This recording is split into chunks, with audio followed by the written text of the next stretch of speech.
Today we'll take a closer look at Frankie Edgar's footwork.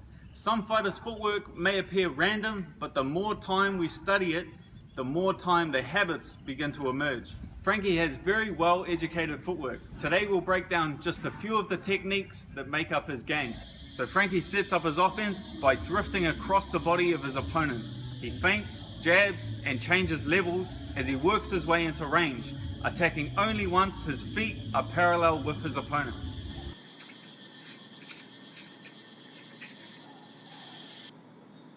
As his opponent moves, he constantly resets back to his starting point and repeats the process.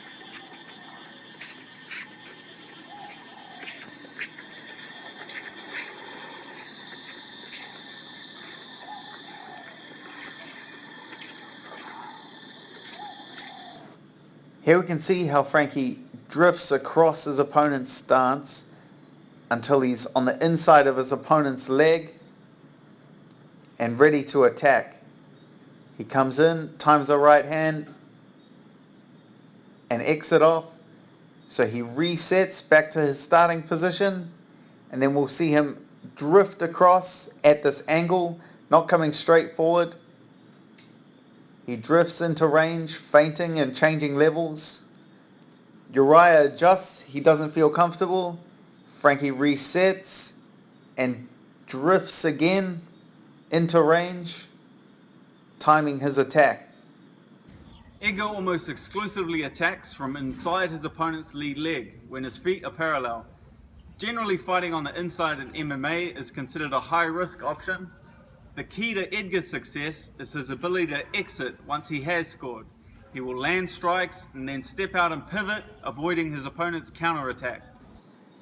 So Frankie will drift into range, land his attack. His left foot will step out, back foot pivots, and then he'll reset around out of range to his starting position, where he will drift back across.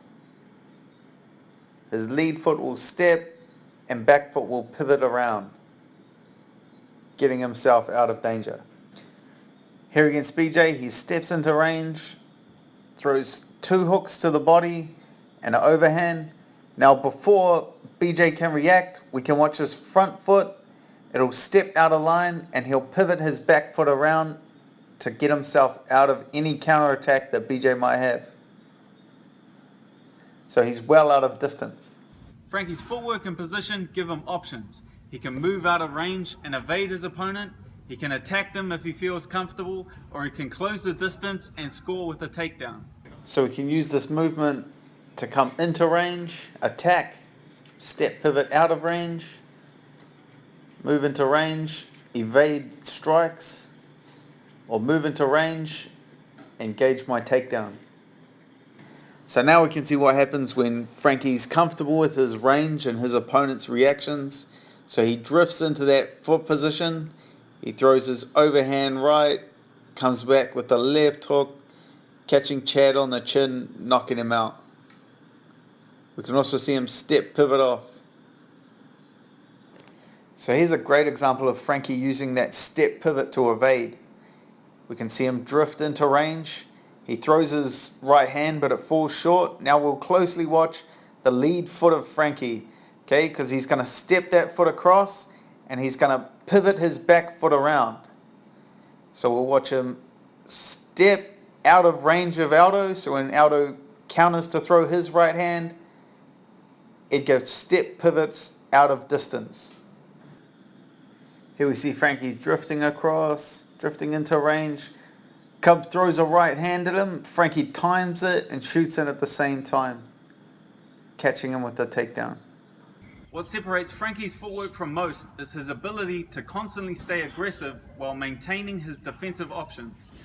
So here we can see how Frankie uses this footwork technique to constantly pressure his opponent. So we'll see him drift across the open stance of his opponent. Although it appears he's coming forwards, he's drifting across at this angle, so he still has options to step off and pivot at any time. We can see Oliveira plant, Frankie counters with a right hand, and then maintains that drift. Good footwork not only gets you in good position to attack, but also allows you the ability to exit without getting hit. So that's this week's video focusing on Frankie Edgar's footwork. Thanks for watching.